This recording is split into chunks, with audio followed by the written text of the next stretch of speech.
tama lang naman yung kasi naging desisyon ng ICC. Siya ay pumatay ng maraming tao dito sa ating mga kababayang Pilipino.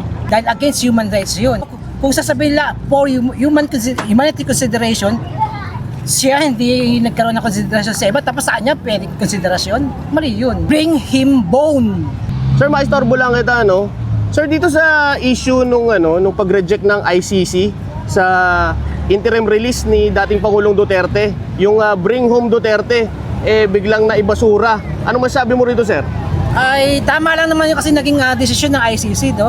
Unang-una, inaano na rito yung crime against humanity. So yung sinasabi ng mga senador para magkaroon ng interim release ni Duterte dito sa Pilipinas ay hindi maaari kasi nga siya ay pumatay ng maraming tao dito sa ating mga kababayang Pilipino. So doon lang malalaman natin na hindi naman pwedeng bigyan siya ng pagpapahalaga dahil sa ginawa niyang pagpatay sa mga Pilipino. Dahil against human rights yun, no?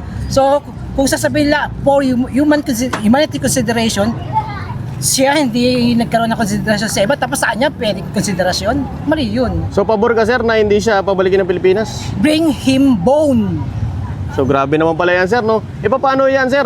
Sa susunod na eleksyon, baka tumakbo yung anak niya na si BP Sara. Apektado ba ito dito sa pangyayari na, na hindi pagpapauwi dito sa kanyang tatay? Tumakbo man siya, hindi. Wala naman ang pakialam sa kanya. Unang-una, nakita naman natin kung gaano kabobo si Sara. Diba? Alam naman natin yan kung gaano siya kabobo. Simpleng mga tanong, hindi niya masagot ng diretso.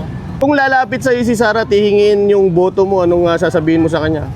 I-break niya yung nakaw niya bago ko siya iboto. Pag-iisipan ka pa. Kung babreak niya yung nakaw niya, hindi ibig sabihin iboboto ko na siya. Magpatalino muna siya, ang bobo niya eh.